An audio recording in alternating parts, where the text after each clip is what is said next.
Hi! Have you ever seen those videos that go like every thingy explained in 10 minutes? Well, I don't really like those videos, so I'll explain everything in very high detail. And since I don't know how to do an intro, I'll just start. There are two types of rain clouds. There is stratiform and cumuliform. If you know Latin, this part will be very easy for you. And also, I don't understand how people like this more than this. Like, would you rather have some fun pillows in the sky, or an entire blanket that cools you down a lot and makes everything wet and sad? Each of these cloud categories has a nimbus cloud, which means rain, I think, nimbostratus, and cumulonimbus. I will only talk about cumulonimbus because I like it a lot more and it's the whole point of this video. There are multiple species of cumulonimbus. There's cumulonimbus calvus, which is fluffy all over. Then there is cumulonimbus capillatus, which is starting to grow an anvil. And then there is cumulonimbus incus, which is a mature thunderstorm. There are multiple types of thunderstorms. There is single cell, multicell, squall-line or quasi-linear convective system, qlcs for short, and finally, the supercell. Before I talk about these four storms, I should probably explain what a cell even is. It's an air mass with an updraft and a downdraft. The weakest of the four thunderstorms are the single cells. The single cell is a single cell. They are small, non-severe, short-lived thunderstorms that can sometimes produce small hail.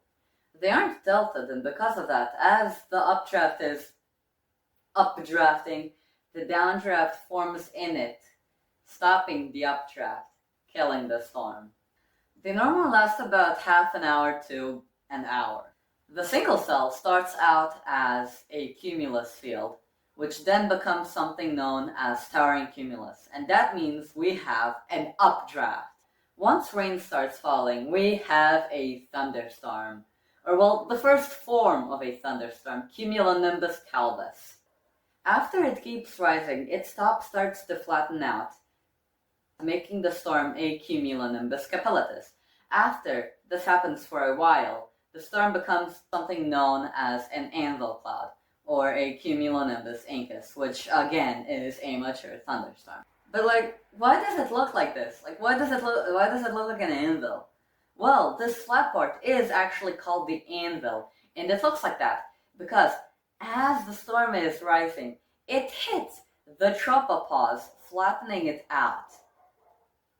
As the downdraft cuts off the updraft, the storm starts falling apart, slowly becoming a weaker and weaker shower as it dies. There isn't a lot to say about single cells because they are the simplest thunderstorms out of the four, being a single cell. 16 minutes! The next type of thunderstorm is the multicell. Multicell thunderstorms are thunderstorms with many cells that act as one storm. They start out as one cell, moving usually southeast-northwest, but they can really go any direction.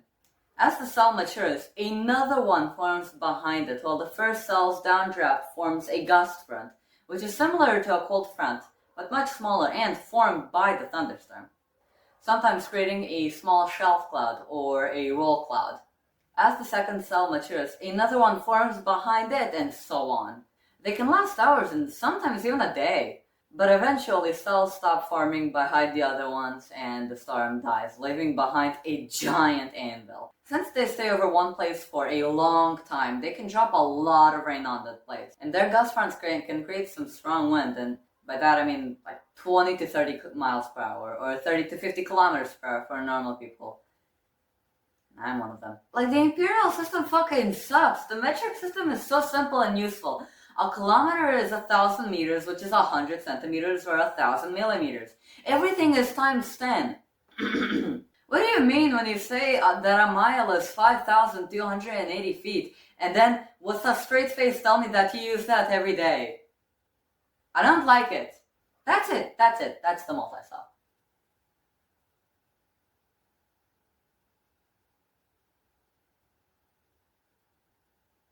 I was using my old phone as a microphone, but the quality was surprisingly bad to me. So I'm gonna use this cattail instead, which also happens to be my favorite plant, mostly because of nostalgia. So just imagine this is my microphone. Even though we are at the start of the video, I'm already halfway through my list, and that is because the next two storms will take a lot longer to explain. One of them being the squall line.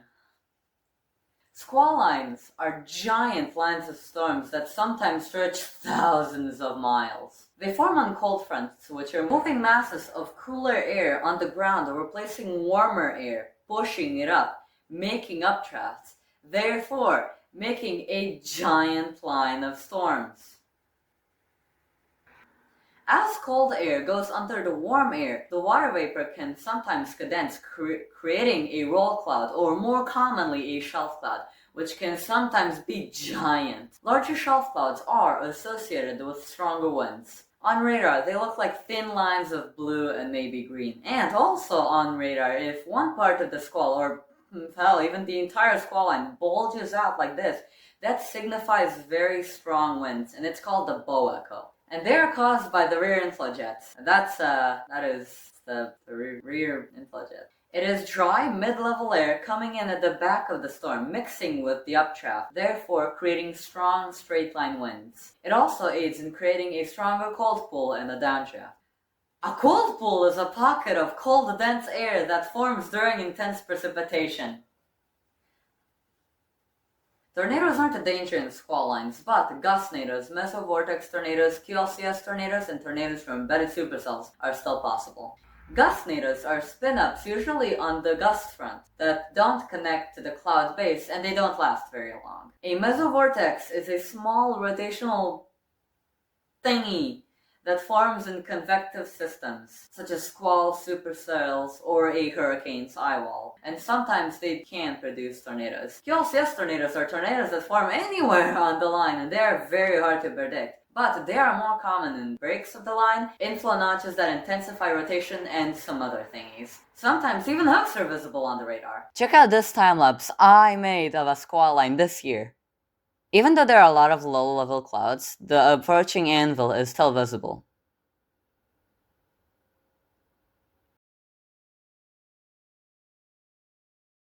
If you look closely on the bottom of the anvil, you can see strange-looking clouds.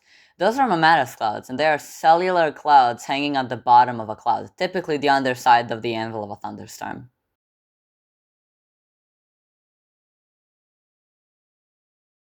As the squall keeps coming closer, some lines start to be visible at the bottom of the distant cloud base.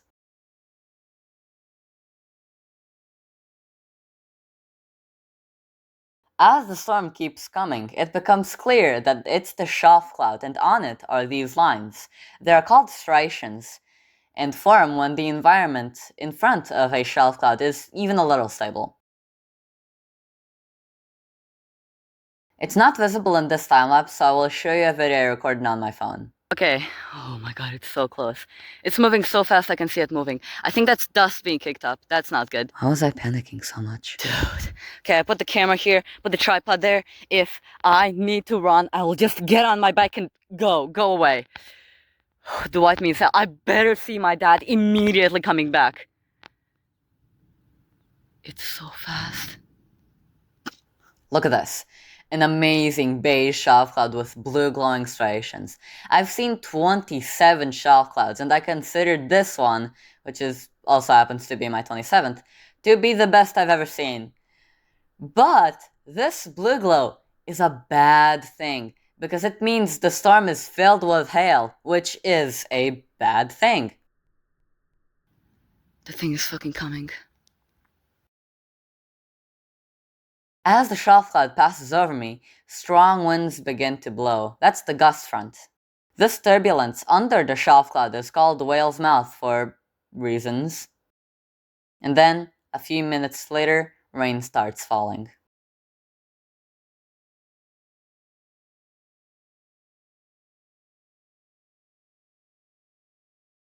After the storm passes, if you look west, you will either see a clear sky or dramatic mammatus clouds. And that's it, the storm has passed. Shelf clouds come in a lot of different shapes and sizes. Here are some of my best shelf cloud time lapses.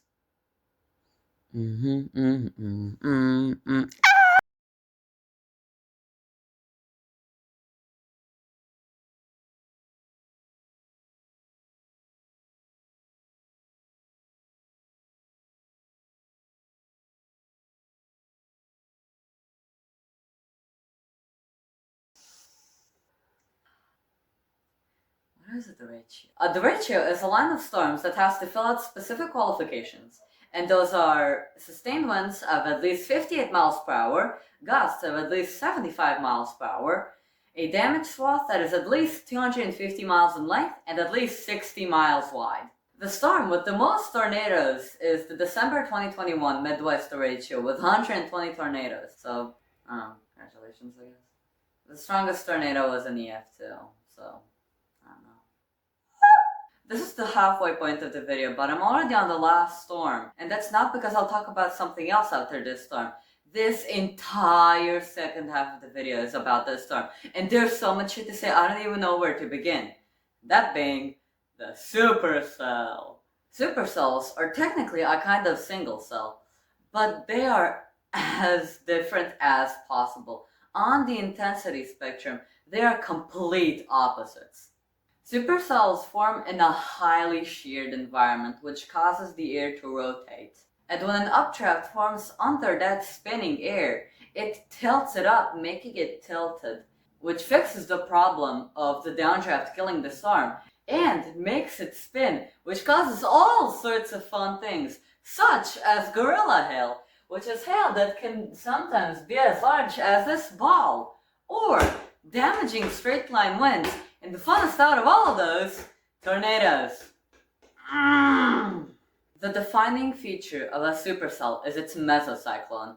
A mesocyclone is a mid-sized spinning vortex of air going up, typically around 2 to 10 kilometers wide, and they are the ones that make tornadoes. Most mesocyclones don't produce tornadoes. A few produce weak tornadoes, and some, Supercells are broadly categorized by the amount of precipitation they make. There is low precipitation, or LP, classic, or, classic, and high precipitation, or HP. Now let's look at some other supercell features. I will start with the downdrafts. Unlike a normal cell, supercells have two downdrafters, the forward flank downdraft and the rear flank downdraft, because supercells are just trying to be different. The forward flank is where all the inconveniences happen. Things like large hail, damaging straight line winds, blinding rain, and stuff like that. And the rear flank is where things turn interesting. Now, let's look at a supercell diagram I made myself. I know I'm so good at this. If you look around, you can see things like the anvil, overshooting top, mammatus clouds, and this right here is the forward flank. But the important bits are near the tornado. If you look at the tornado, you can see little thingies under it. Those are its subvortices, and they're like little tornadoes inside the tornado. And with really powerful tornadoes, they carve into the ground, making cycloidal marks. This low cloud above the tornado is the wall cloud, and it's very common, but not always there. This line here is the inflow tail, but they are only visible with wall clouds. And this line above it is the inflow band. These crazy stripes above the tornado are striations, and again, they are optional. But this area of clear air to the south of the tornado is the RFD clear slot, and it is formed by the rear flank carving out a hole into the clouds, and it is mandatory, but only when there's a tornado. Otherwise, it's optional. This cloud bottom is the updraft base, which is where air is going up into the clouds. But because of the RFD, it has bowed out into a horseshoe shape, therefore being known as the horseshoe updraft base. And sometimes there's even a shelf cloud on it, so that's nice. Commonly, the rain bands from the rear flank wrap around the tornado, creating something known as the Bear's Cage. I didn't draw the Bear's Cage on this diagram, but I did on the HP supercell, so let's do that. Kill myself. If you were close to a tornado, you might see a narrow band of mist moving quickly through the fields. That's the inflow jet. Not the rear inflow jet, the inflow jet. It's actually really dangerous because it can move at speeds of around 100 miles per hour. So that's why storm chasers made up a better name for it. Ghost train. Now that I have explained these storm features, I can better describe what the supercell modes are. Low precipitation supercells have a translucent forward flank and a completely dry rear flank, a very thin updraft, and they rarely produce tornadoes, which are mostly weak. Even though they are the weakest mode of supercell, they can still be classified as severe thunderstorms and commonly produce some pretty large hail. LP supercells are mostly known for their stunning looks. Their low amount of rain makes them by far the most photogenic type of storm, and they are definitely my favorites. Classic supercells are the strongest ones. They have a dense forward flank and a mostly clear rear flank with a visible Bear's cage. High precipitation supercells have a rain-filled forward flank and rear flank. If they produce a tornado, it will most likely be hidden in rain. They are commonly very low contrast with a lot of rain, which makes storm spotting very difficult. But all supercells have the same features that I was talking about earlier, and we can use those features to find where a tornado is or could be. Even though everything is low contrast, the tail cloud and horseshoe updraft base is still visible, and that's all we need to find a tornado. This rain here is the Bear's cage, and it is the most dangerous part of the storm because it contains the tornado. Now 2D diagrams are nice and all. Dude, this feels so fucking weird not holding the cattail. Now 2D diagrams are nice and all, but I mean, come on man, it's only 2D, we can do better. So that's why I learned Blender. Yeah, that's right, I made a fucking supercell in Blender. Look at this shit, isn't it fucking amazing? This clear area to the north of the tornado is the notch, and it provides clear and great views of the tornado. But it's actually a really dangerous place because it is commonly in the tornado's path. So, like, if you are here and the tornado is going like this, then bad things happen. Now, let's look at radar. Doppler radar has 3 modes: reflectivity, velocity, and correlation coefficient. Like, on reflectivity, this is the forward flank and this is the rear flank. This here is the notch and this here is the tornado. This hook here is called the hook echo, with the tornado being the ball at the end of the hook. These colors show the amount of precipitation in the air. And this pink and purple here is hail. But look at this. The tornado is purple, and that's not because there's hail in the tornado. Hail shouldn't be there. So what is that? It's the debris the tornado picked up and threw into the air. Thus, that pink spot is known as the debris ball. And that's one way to know a tornado is on the ground. Another way to know that a tornado is on the ground is with velocity. Velocity mode comes in only two colors, red and green. Red is going away from the radar and green is going towards the radar. Using it, we are able to find potential tornadoes. Let's say the radar is to the left of the storm. Our supercell may look something like this. This here is known as a couplet or the tornado vortex signature. Let's zoom in on it. On top, strong winds are going towards the radar, and on the bottom, strong winds are going away from the radar. This is very clearly a tornado, and just looking at the colors, it's obvious that it is very powerful. The last way to tell a giant tornado is on the ground is using correlation coefficient, which compares the sizes of thingies in the air. Rain is normally uniform in size, so it's shown as red. Hail differs in size a lot, so it's shown as yellow and maybe green. But this here isn't hail. It's the stuff the tornado picked up and threw into the air. You know, things like dirt, grass, roof trusses, cars, metal poles, cattails, bananas for scale, a single 4th generation red Ford Explorer, JD Vance, and some other stuff. All these things are extremely different in size, so they are shown as dark blue. By the way, my cattail is still here. I have explained everything about supercells that I needed to, except 2 things. So I will do those now. Low-top supercells or mini supercells occur in a more stable environment, resulting in a weaker updraft, therefore a smaller storm. Even though they are weaker, they are still categorized in the 3 supercell modes, you know, classic, LP, and HP. That's not the order. Even though they are smaller, they can still produce severe weather and even tornadoes. They don't have those big beautiful anvils you would expect from a supercell, and often the tornadoes are next to clear blue skies and sometimes even fully sunlit. The other thing is cold core supercells. If you don't know, you need low pressure to make thunderstorms. And there are two low pressure systems. There is warm core and cold core. And these cold core setups can make supercells, and they are very hard to forecast. Cold core supercells are low top supercells, but low top supercells aren't always cold core supercells. And their tornadoes are often very beautiful. And that's it! I explained everything. If you noticed I said something wrong, make sure to say it in the comment section because I really care about the accuracy. And oh yeah, make sure to like, subscribe, like the video, subscribe to my channel, and like this video. Or else, you will see this the next time you go outside. I'm on May 17, 2032, if you live in Ida Grove, Iowa. Thanks for watching. Oh, let me just clear my screw.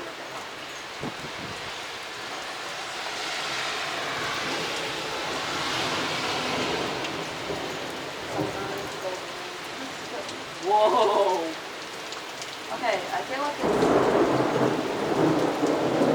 Okay, this is actually nice. Okay, I can get back here, I think. Wow! Oh my god!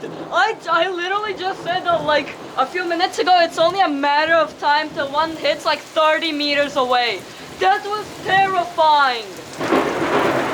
What the fuck? Okay, fuck this.